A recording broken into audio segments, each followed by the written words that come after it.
عروج آنے پر انسان خدا نہ بن بیٹھے، اسی لیے تو اللہ پاک نے زوال بھی رکھا ہے۔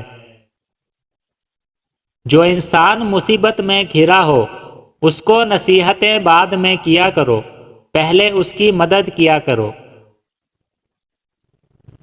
عورت اپنے گھر میں آدھی روٹی کھا کر گزر بسر کر لیتی ہے، مگر مرد اس کو پورا ہی چاہیے ہوتا ہے۔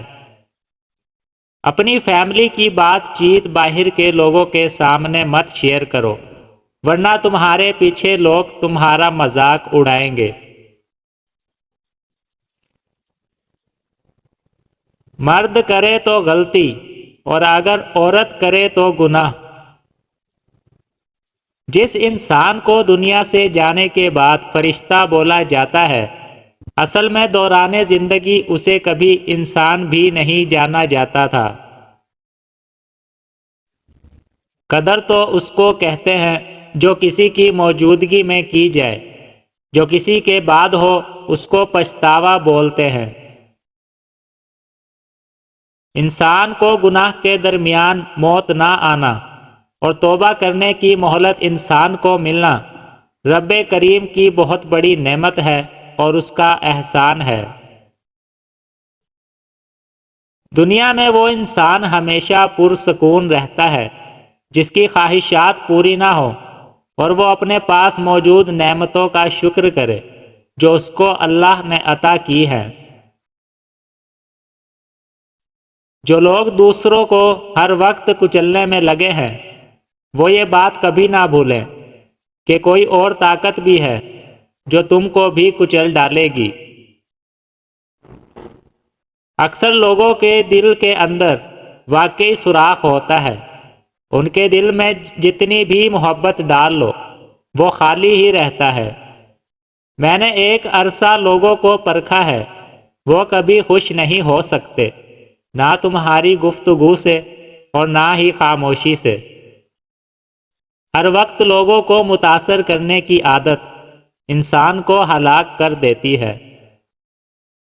جھوٹ ایسی شے ہے، اس کے دو ذائقے ہوتے ہیں، دوسرا بولے تو کڑوا لگتا ہے، خود بولو تو میٹھا لگتا ہے۔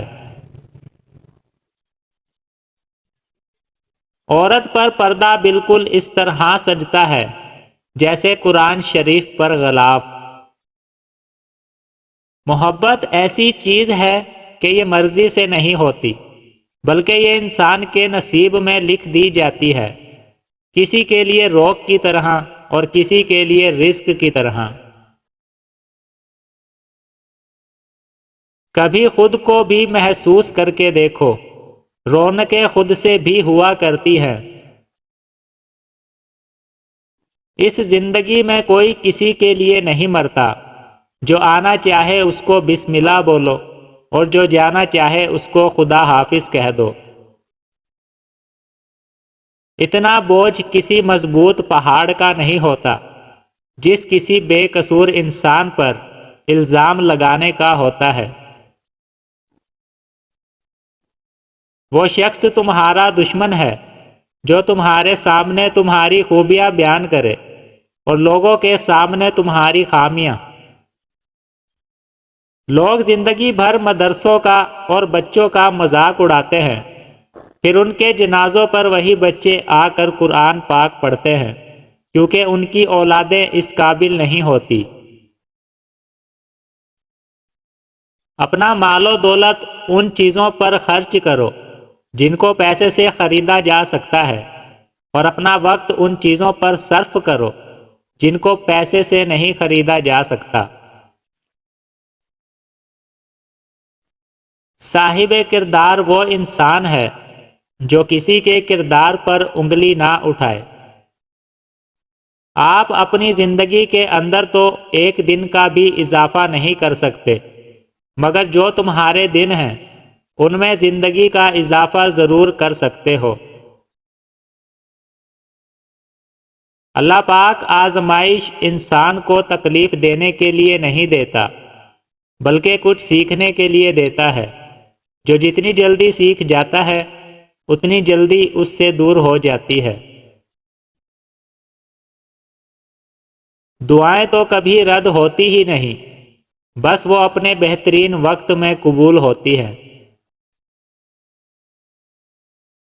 اور پاک وہ پروردگار عالم جو انسان کے عیبوں کو چہروں پر ظاہر نہیں کرتا۔ اپنی نگاہ کا عادل وہ انسان ہے جس کو کسی کی بیٹی کے اندر اپنی بیٹی نظر آئے۔ وہ شخص جہنم میں نہیں جائے گا جو اللہ پاک کے خوف سے روتا ہو۔ اور جو لوگ اللہ پاک سے محبت رکھتے ہیں ان کی نشانی یہ ہے کہ وہ ہمیشہ اپنے مالک کی رضا کے اندر راضی رہتے ہیں۔ اور غور کیا کبھی کہ زندگی میں کچھ ایسے لوگ مل جاتے ہیں جن کا ساتھ تو تھوڑی دیر کے لیے ہوتا ہے، لیکن اس کا دیا ہوا سہارا ساری زندگی انسان کو کام آتا ہے۔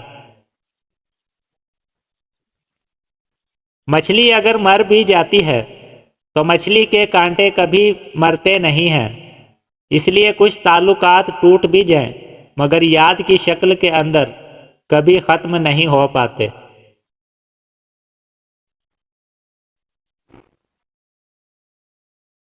ہو سکتا ہے کہ آپ اپنی زندگی سے خوش نہ ہوں، لیکن یاد رکھنا تمہارے جیسی زندگی جینے کے لیے کچھ لوگ ترستے ہیں۔ کچرے کے اندر پڑی روٹیاں روزانہ یہ پکارتی ہیں کہ انسان پیٹ بھرتے ہی ہیں اپنی اوقات کو بھول جاتا ہے۔ اگر تم کسی معاملے کا ٹھیک فیصلہ چاہتے ہو تو سب کچھ رب کریم پر چھوڑ دو۔ وہ علم تو بالکل بیکار ہے جو انسان کو مال کمانا تو سکھا دے مگر زندگی جینے کا سلیقہ نہ سکھائے۔ کبھی آزما لینا، کچھ لوگ تمہارا بالکل اس وقت ساتھ چھوڑ جاتے ہیں جب تمہیں ان کی سخت ضرورت ہوتی ہے۔ ایک ریڑھی والا عمرے پر جانے کی تیاری کر رہا تھا۔ لوگوں نے کہا تم ریڑھی لگاتے ہو، اتنا خرچہ کہاں سے آیا تمہارے پاس؟ وہ بولا ریڑھی میں لگاتا ہوں، میرا اللہ نہیں۔